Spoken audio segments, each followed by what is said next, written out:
This ECG shows features of left ventricular hypertrophy with strain pattern that is classically seen in severe hypertension, left ventricular outflow tract obstructions like severe aortic stenosis and hypertrophic obstructive cardiomyopathy.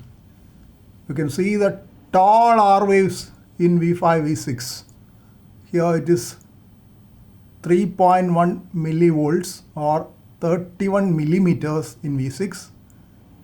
Correspondingly, there will be a deep S wave in V1, that is 1.7 millivolt or 17 millimeter. If you add those together, if it is more than 3.5 millivolts or 35 millimeter, it satisfies the Sokolov line criteria for left ventricular hypertrophy. If R wave in V5 or V6 is more than 2.6, that is also suggestive of the same thing. Here it is 3.1 millivolt. Then you will see the hypertrophy with strain pattern, ST depression with T inversion in lateral leads. It's seen in lead 1 also and lead 2, and that is part of the strain pattern occurring in systolic overload. Sometimes this pattern can also occur in chronic severe aortic regurgitation, long standing. But usually aortic regurgitation is a volume overload situation and you get left ventricular volume overload pattern. That is different. So this is left ventricular hypertrophy with strain pattern, classical of obstructive lesions and severe hypertension, that is systolic overload. In aortic regurgitation, it is diastolic overload. Another voltage criteria known as Cornell voltage criteria for left ventricular hypertrophy. You take the sum of R in AVL and S in V3. Here it is total 29 millimeter. There is a difference for this Cornell voltage criteria. The cutoff is 20 millimeter in females and 28 millimeters in males. So both ways this satisfies. Regarding voltage criteria for left ventricular hypertrophy, especially the Sokolov line criteria, it can be affected by thickness of the chest wall.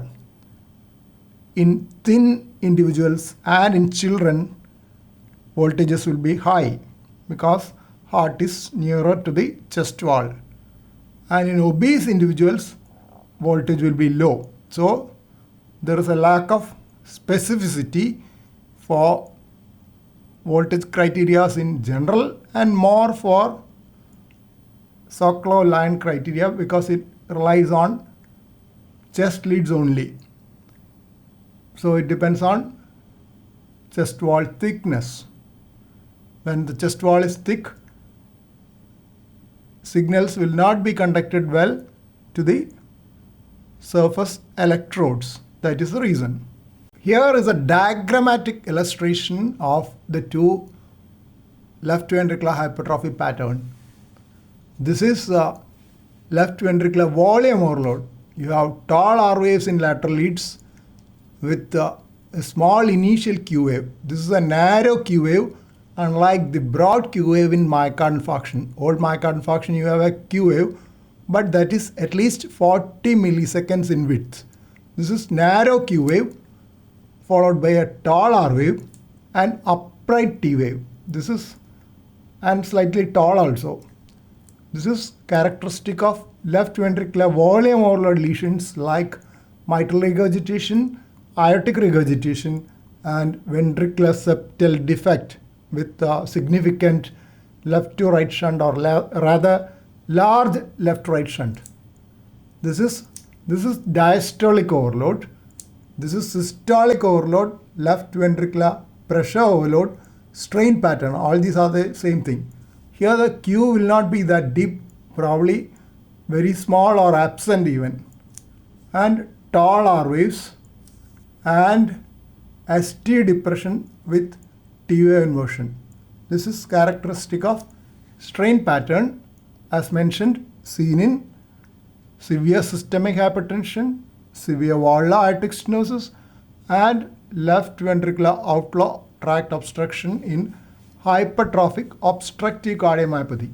This can also occur in aortic obstruction like severe coarctation of aorta, because all these causes systolic overload of the left ventricle.